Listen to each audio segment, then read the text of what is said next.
All right, General Chemistry 2 class. Here's where we're at.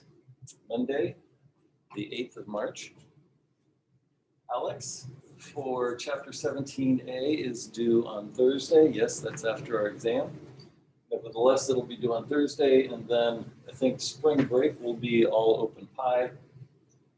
Chapter 17B is going to be due the Saturday after spring break. So we'll get back on the 22nd, and we'll have all week before the second half of chapter 17 is due. It's a big chapter, so we've split it in two. Excuse me, everything that's part of this first section, I believe, everything that we cover in class today. Okay, getting really choked up here. Everything that we cover in class today is going to be fair game for the exam tomorrow and Wednesday. All right, so let's see, lab 5 this week, equilibrium constant of the iron thiocyanate. These two worksheets, yeah, they're both due tomorrow, not Monday and Tuesday. They're both due tomorrow. We're going to cover this. Worksheet 3, the 13, the whole thing. Worksheet 14, only the first two problems. Only the first two problems of worksheet 14. And then, of course, our exam's coming up. This will be on Zoom video. Make sure that you let me know about Zoom, or make sure that you log on to the Zoom for the time that is scheduled. And you can choose either the 5 o'clock Tuesday or the 12:30 Wednesday time for the Zoom meeting. All right, let's see. Okay. Equations and constants, of course, you'll be given. Equations and constants you'll be given. Oh, a little despair. If you think the problems we create are bad, or just wait until you see our solutions.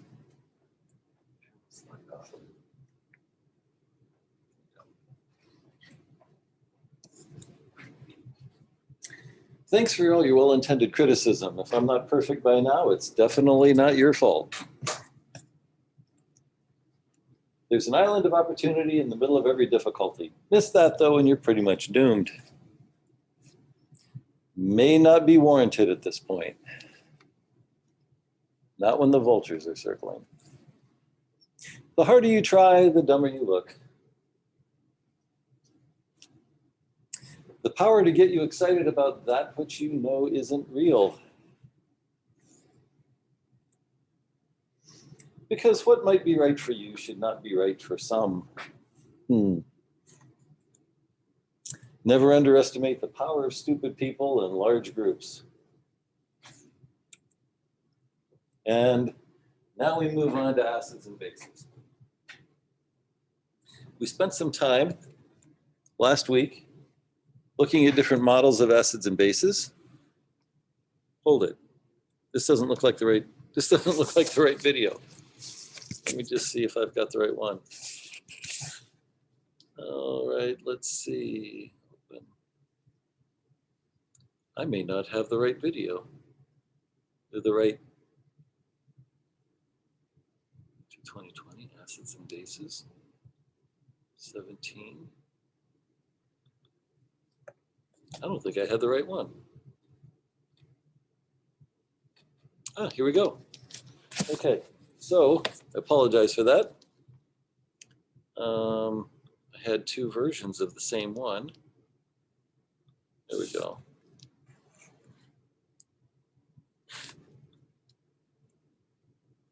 Oh, here we go.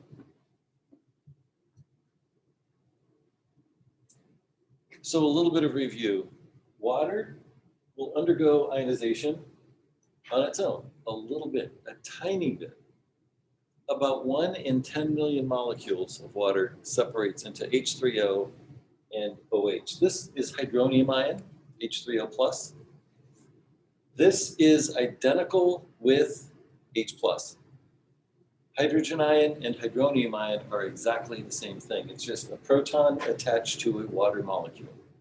So if you see this, H3O plus, it is the same thing as H plus. If we had a room filled with water, let's say our lovely lab, which I'm in right now, then we would have maybe a teaspoon of hydronium ion and a teaspoon of hydroxide ion. That's it. about 1 in 10 million molecules separate. Kw, this is equilibrium constant for water, Kw. And what we have 2 ions and we have a liquid. That's why water does not appear as a separate factor in the denominator. At room temperature, these two times each other 1 times 10 to the minus 14th. That's just the way it is. And notice what happens here with this equilibrium. This number is fixed. So if the hydronium concentration increases, this necessarily has to go down. If hydroxide concentration increases, then hydronium goes down. So it's a push-pull with each other. By the way, you should really know this. You should really know that. I'm expecting that you will be able to calculate pH from hydrogen ion concentration and that you will be able to calculate hydrogen ion concentration from pH. So just to remind you, we'll walk through an example a little bit later. Little p, negative log of, little POH is negative log of hydroxide. And we know that the sum of these two things is 14. And this comes from the Kw equation. If we take the negative log of the Kw equation, pH plus POH is equal to 14. You should know these. You should be able to convert back and forth between them. And this is a slide that we used on Friday, that if you know any one of these 4, you can find the other 3. So if we're given hydrogen ion concentration, we can find the POH. And we can't find it directly. We can go from hydrogen ion concentration to hydroxide, Kw. And then from hydroxide to POH, POH equals negative log of hydroxide ion. Or we could go through hydrogen ion concentration to pH and then over to POH. You should be able to do these relatively seamlessly, these calculations in between. And like I said, given any one, you can find the other 3. All right, determine the pH of a solution that has these. This is the first part of worksheet 13. And how do we approach this? You should know your strong acids. Know the 7 strong acids. If you don't, stop right now. Write them down. Try to write them down from memory. The 7 strong acids, you should know them. They're in your memory bank.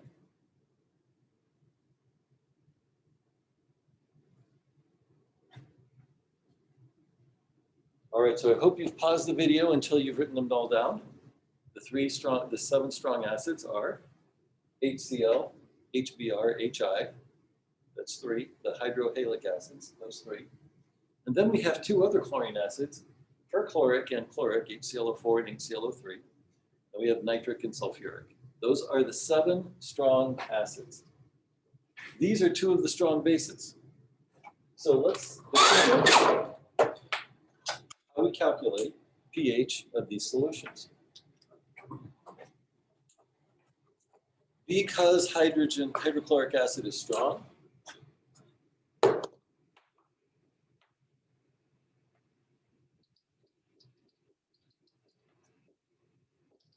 in other words, because it is a strong acid, this is not an equilibrium. It goes all the way to the right. That means that whatever concentration of this we started with is now equal to this concentration and this concentration. So 2.5 times 10 to the minus 3rd is the concentration of hydrogen ion. It's the concentration of chloride.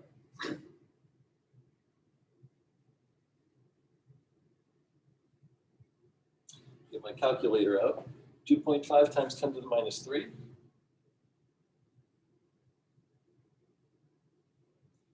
And so this is the concentration of hydrogen ion. The negative log of that number is pH. That is 2.602. We'll just call that 2.60 because when we use in pH, we almost always just use 2 decimal places, almost always. Okay, so do you have that? With strong acids and bases, there is no equilibrium. The concentration of the acid is equal to the concentration of H+, and therefore we take the negative log of that. Same thing here, 8.5 times 10 to the minus 5th. HClO4, you know, is a strong acid, no equilibrium. This concentration is equal to the hydrogen ion concentration. So go ahead and calculate negative log of this number, and that will be the pH of this solution. Go ahead, I'm waiting. You can do it.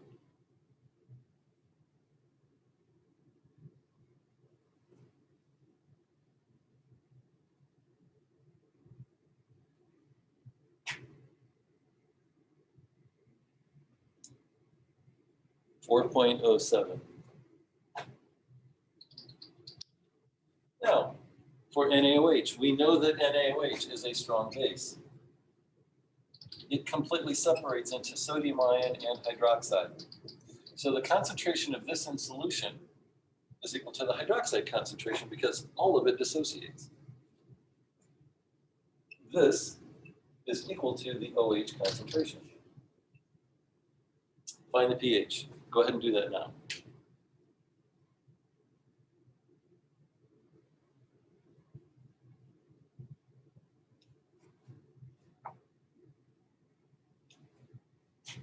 We can't find it directly, can we?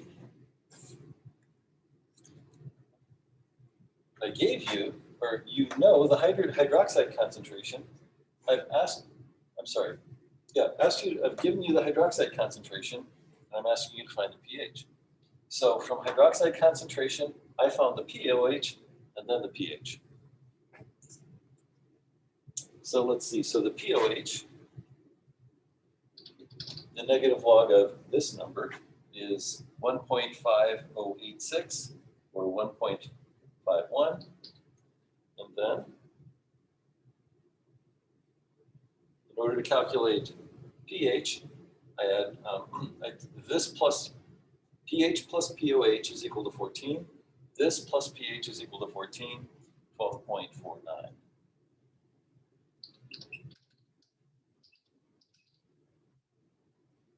So the pH of this solution of sodium hydroxide, 12.49. We couldn't find it directly from this, however.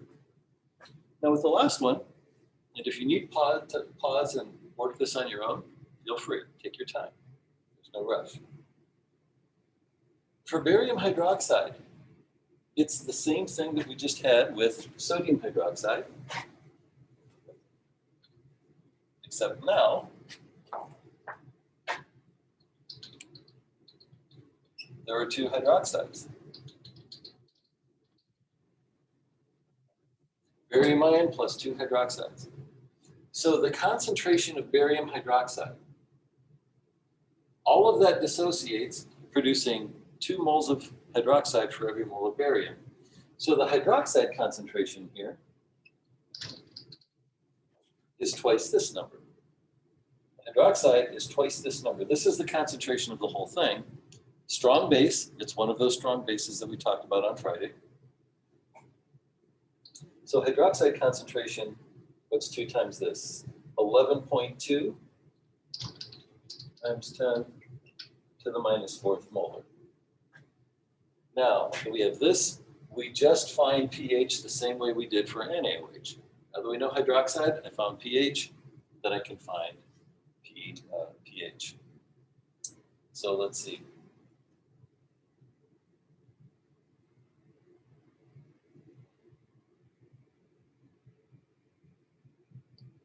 Right? I want to say 2.95.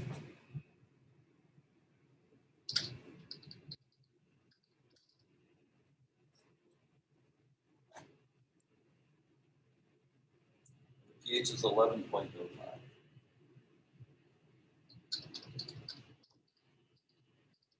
Remember that these two add together to give 14. Okay, so go back a couple slides if you need to. You can rewind the video and go back to the equations that help you do these interconversions. They are Kw equals hydrogen ion concentration times hydroxide. pH equals negative log of hydrogen ion concentration. POH is negative log of hydroxide concentration. pH plus POH equals 14. You've got to know that. You've got to be able to do that on your own. So let me just check one more time.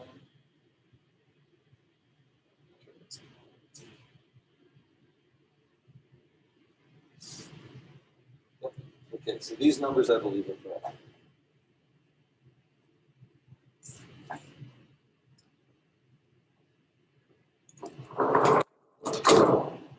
The pH scale.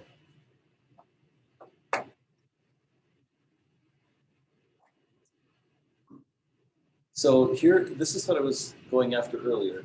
So we know that pH is negative log of hydronium ion concentration or hydrogen ion concentration, same thing, H plus. How do we get this isolated? Well, the first thing we do is if we want to isolate hydrogen ion concentration and find out what that is, we change the sign. So negative pH is equal to log of hydrogen ion concentration. And now we do 10 to the x. 10 to the x undoes log. So 10 to the x of both sides. 10 to the minus pH is equal to 10 to the log of this, which is equal to this. So hydrogen ion concentration is equal to 10 to the minus pH. Hydroxide concentration is equal to 10 to the minus pOH. You know that neutral pH is 7. How do you know this? Life experience, your educational background from middle school, high school, whatever your general science, physical science classes that you've had, you should have seen this before. So here, pure water is pH 7. That is when hydrogen ion and hydroxide concentration are equal. If we increase hydrogen ion concentration, we lower hydroxide. And this is simply the pH scale. The lower the pH, the more acidic. Because remember, we're looking at the negative exponent of concentration. Excuse me. 10 to the minus third is more, 10 to the minus 3 is more concentrated than 10 to the minus 5. So 10 to the minus 3 for hydrogen ion concentration is a pH of 3. 10 to the minus 5 is a pH of 5. 5 is less acidic than pH of 3. So black coffee is less acidic than vinegar. The lower the pH, the greater the acidity. The higher pH, the greater the basicity, or the greater the alkalinity, or the greater or the less acidic it is. These are just some examples of different acidics and basic solutions. Here's 1 molar hydrochloric acid, a pH of 0. pH of 0. If we have concentrated hydrochloric acid, we buy concentrated hydrochloric acid as a 12.4 molar solution. That's as concentrated as you can get. So 12.4 molar, if you take the negative log of that, well, let's say it's 10 molar. The negative log of 10 molar is minus 1. We can actually have negative pH values. If we have 1 molar, the negative log of 1 is 0, pH is 0. So here's 1 molar HCl. We can actually go negative, and we can actually go beyond 14 for the pH scale. So pH 7 is pure water. Notice that stomach acid is down here around 1.3. Human blood is up here around 7.3. That is a difference of 6 pH units, 7.3 to 1.3. So in the stomach, you have this very acidic condition. You have enzymes that are operating to tear down the food and break it down and use the nutrients. And just on the other side of the barrier, the wall of the stomach, and actually feeding into it with blood at pH 7.3. The difference in acidity is 6 pH units. In terms of hydrogen ion concentration, that's a factor of 10 to the 6th. Stomach acid is 1,000,000 times more acidic than blood. 10 to the 6th times more acidic. And that to me is just a marvel of nature, that God would have created something like this, where we've got anatomically, physiologically functioning organs that have such a huge difference in acidity, and yet they, stomach acid and the blood really are separated by membranes. All right, strong acids. Here are 4 of the strong acids up here. We could put all 7, but here are just 4 of them right now. These in water totally separate, and we are left with these anions. These are strong acids. They're conjugate bases, but is left without the H plus. These are extremely weak anions. When I say extremely weak, if we throw perchlorate, let's say perchloric acid, we have perchloric acid, put some in water, totally separates. The perchlorate says to the hydrogen ion, I don't need you, go away. I'm fine without you, I don't want to be bonded. If we put perchlorate into solution through some salt, let's say sodium perchlorate, the perchlorate still says to water, yeah, I don't really need any hydrogen ions, I'm good. So it has no basic tendency, which means it does not want to grab a hydrogen ion and hold on to it for any reason. That's true with all of these strong acids. Then we get into the weak acids. What are weak acids? They don't totally separate. They partially separate, but they don't totally separate. Remember that acids, all acids are soluble. Those 7 strong acids are strong electrolytes. They totally separate. Every other acid is weak, which means that the anion hangs onto that hydrogen to some degree. It may hang onto it 5 times out of 10. 1 out of 10 molecules might hang onto it at a given time. 1 out of 100 molecules might hang onto it. 1 out of 1,000,000 molecules might hang onto that hydrogen. Depends on how strongly that hydrogen is attached to the anion. These ions at the top, of the weak acids, these are the most acidic. In other words, these have the weakest hold on the hydrogen. It's easiest for these guys to let go of that hydrogen than many others. As we go down this table, the hydrogen is held more tightly to the anion. Weaker and weaker acids. Their conjugate bases, on the other hand, if we were to put these in water, they say, oh, hey, when I was in the acid form, I like to hold on to that hydrogen ion. But now that I'm in the base form, conjugate base form, it's like, every now and then they'll say, yeah, I'm going to grab onto a hydrogen from water and I'm going to take it. In other words, it is going to act like a base in water.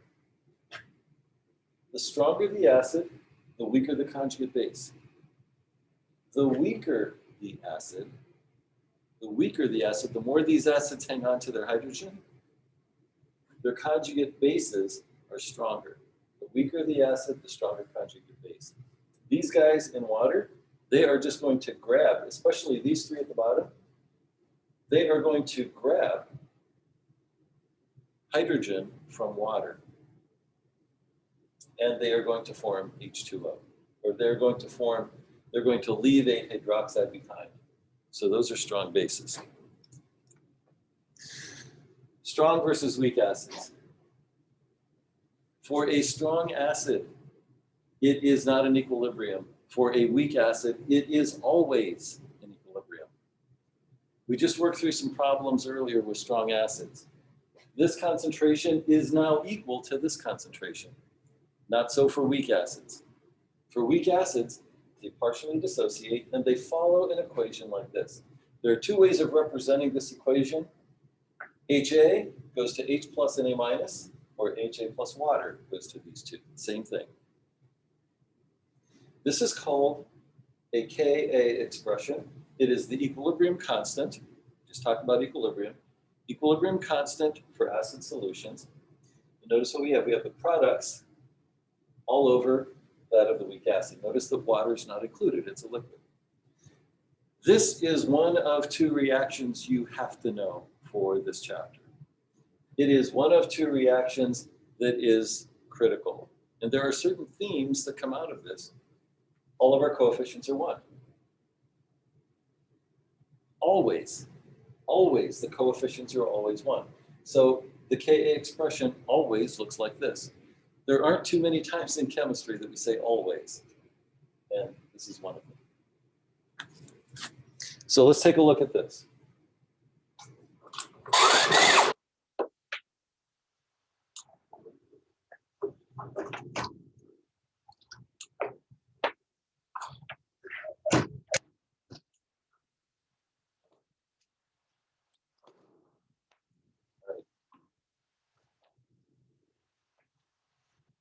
Consider a 0.30 molar solution of HF. We know the initial concentration of hydrofluoric acid, and we know the Ka value for it. So I'm going to write the equilibrium constant expression for the reaction. I'm going to use F instead of A.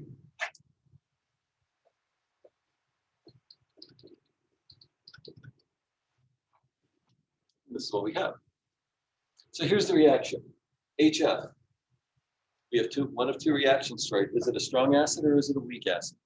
We know that HF is a weak acid. And it's an equilibrium because it's a weak acid, and there's a Ka value associated with it that looks like this. So in water, what are the major species? Major species? It's right here. Most of the time, HF hangs together as a molecule. If this were a strong acid, if this were strong, the major species would be these two guys. But it's weak, so the major species is this. In the case of HF, maybe 1 out of 100, I'm guessing, maybe 1 out of 100 molecules dissociate. At any given point, 99 molecules of HF are staying together in water. Major species, this is the reaction. What is the pH of the solution? Now, when we had strong acids, it was easy. Hydrogen concentration is simply equal to what we started with. For a weak acid, it's an equilibrium governed by Ka. So we set up a nice table because that's what we do for equilibrium. Initially for HF, 0.30 molar, that's what the problem tells us. And we can say this is 0, and this is 0. This may not actually be 0, but it's small enough we can call it 0. The change, well, it's going to the right, x plus x plus x, so that at equilibrium, that's what we have, where x is the hydrogen ion concentration at equilibrium. X is equal to hydrogen ion concentration at equilibrium. And if that's the case, we find X, we find hydrogen ion concentration, and we can quickly calculate pH, because that's what we're asked to do. I'm going to write the Ka expression up here. So the Ka expression, Ka is 7.2 times 10 minus 4.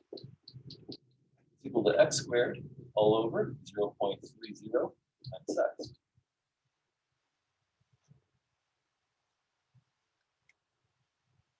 Here we have a Ka value. Is this big or small? The Ka value. What is big? What is small? Big is greater than 100, small is greater than 0.01. It's going to be small. Does this equilibrium lie far to the right or far to the left? Is this equilibrium, is it mostly products? Is it mostly reactant? You know from Friday's lecture that for K values that are small, the reaction lies to the left. Because if the denominator is big and the numerator is small, that's going to give us a small value of K. So this reaction, as are almost all weak acid problems, the equilibrium lies far to the left.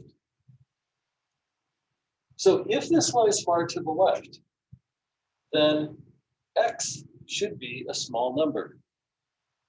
0.30, is it going to lose very much? No, because it stays mostly to the left. A little bit of it is going to leak over to the right. How much?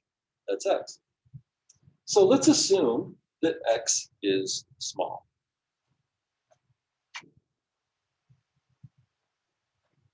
If we assume X is small, why don't we just ignore it altogether here? If we ignore it altogether here, then this whole thing simplifies. It's 0.30 times this, and then we take the square root of it. Let's do it. Try this at home.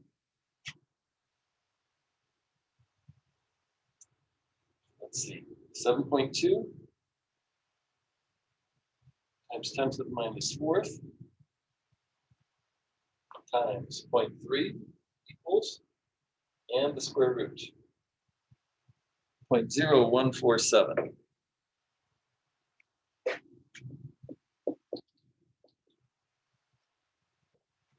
0.0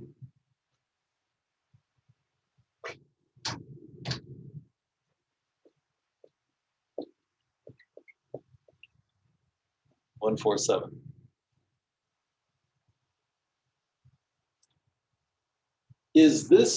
Was it a valid assumption to ignore x down here? Well, 0.30, this is going to be a 147. So yeah, it kind of does a little bit. So even though I ignored x for the first time, now that I've calculated x, let's go back and plug it in.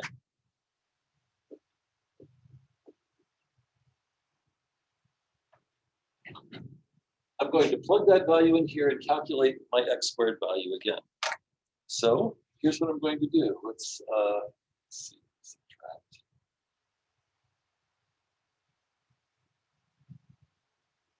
Okay, so this becomes, the denominator becomes 0.2853.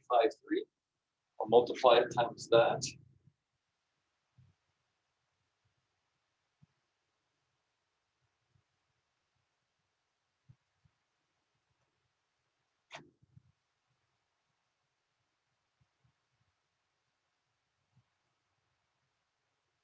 And then square root.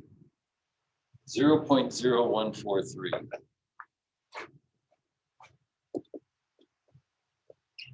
Did x change very much by plugging our first estimated value in here? No, it changed from 0.0147 to 0.0143. It changed, but not a lot. Now, if we do this a third time and plug 0.0, our new value in here, we're going to get exactly the same number. So what is x?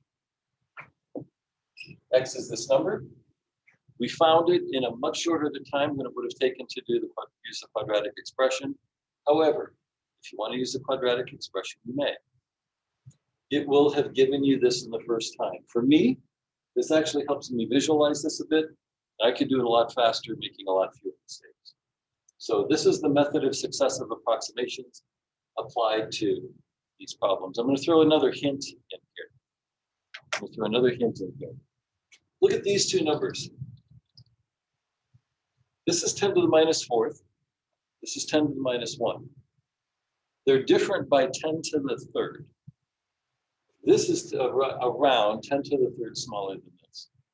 If these are different by 10 to the fourth or more, if these two numbers are different by 10 to the fourth or more, you can ignore x, don't even bother. Just drop this x that's subtracted down here and go straight to the x squared term and solve it. Now, we know what the value of x is, 0.0143. That is the hydrogen ion concentration of equilibrium. So now what I wanted to do is take the negative log of that, 1.84 pH. 1.84. That's our answer. We're asked for right here. What is the pH of the solution? I had to do it as an equilibrium problem. On worksheet 13, you should be able to finish the last two questions. So pause the video and do that now.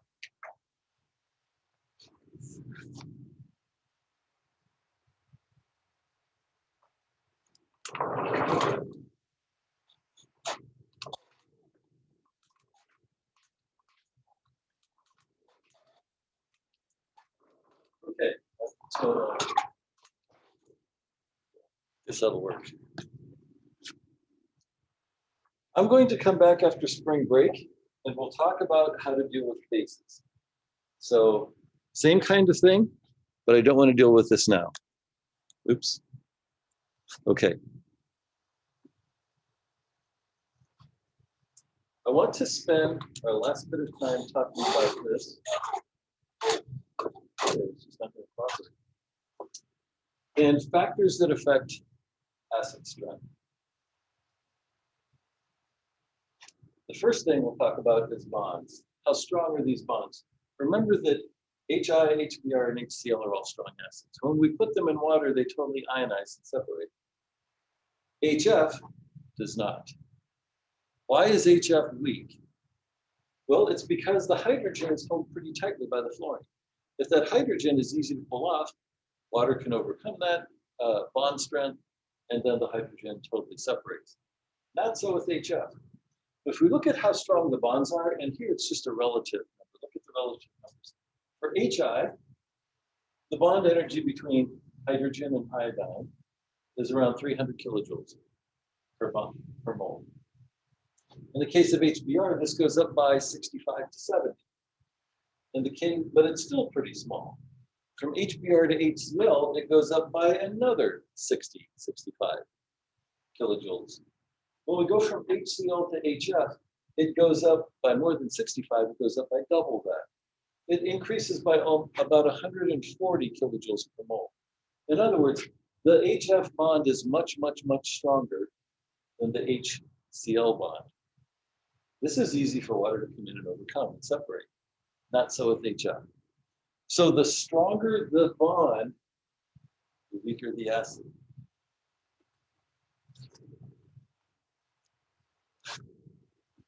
Acid strength and structure. We'll take a look at the oxyanions of chlorine.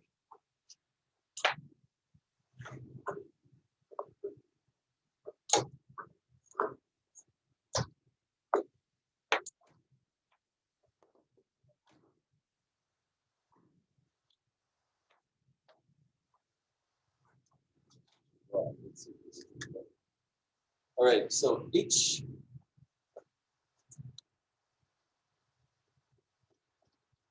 HClO, hypochlorous acid. Here's the Ka for it. 3.0 times 10 to the minus 8. For chlorous acid, we have another oxygen on the chlorine that looks like this. The difference? We have an oxygen on the other side of this chlorine, and oxygen is the second most electronegative element there is. This oxygen is pulling electrons from the other side of the molecule toward itself. You might say it's more balanced. Here, the oxygen is very electronegative. It's bonding tightly to the hydrogen and the chlorine. It's bonding tightly, look at K. K is small. K is small because of this pretty strong OH bond. When we add an oxygen on the other side of the chlorine, now it's saying, wait a minute, this oxygen can't hug all the electrons, it's got to share them. So it's spreading the electrons, it's distributing the electrons elsewhere throughout the ion, throughout the molecule, lowering the energy, the strength of that bond. And you'll see that the K value goes up by a factor of 10 to the 6th. As K goes up, the reaction shifts further to the right. For HClO3,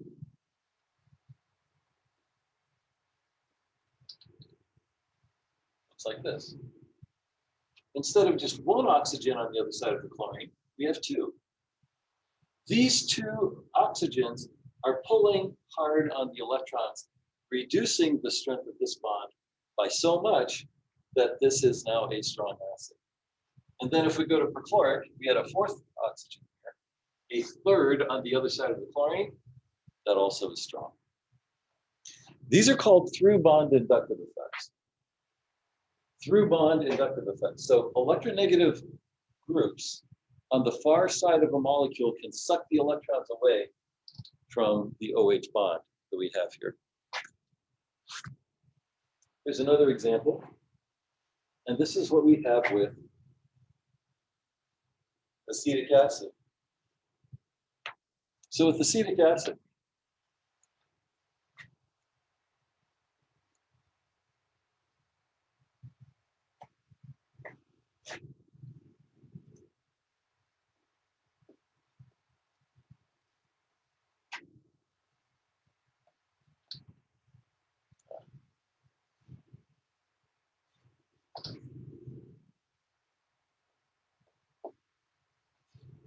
in the case of acetic acid, we have this group. This group, excuse me, is called the carboxylic acid group. This is what is present in every amino acid. This is the acid part of amino acid. It's a carbon double bond oxygen with an O and then an H. And it is this bond right here that is the acidic one. That's the OH bond that the hydrogen can be free from. For acetic acid, these three are hydrogens. Ka is 1.75 times 10 to the minus fifth. If we replace a hydrogen with chlorine, the chlorine is a little bit more electronegative, 3.0 versus 2.1. More electronegative, hey, it's pulling more of the electrons a little bit toward it, giving us a Ka of 10 to the minus third. If we put a second chlorine on, it weakens this bond a little bit more. This isn't a huge effect, it's a subtle effect, but it's still very important. These two chlorines are pulling the electron density to the left, the way I've drawn this molecule, weakening this OH bond, making the whole thing more acidic, allowing this hydrogen to come off more often. If we add a third chlorine on there, now we're down here. The Ka is 0.3.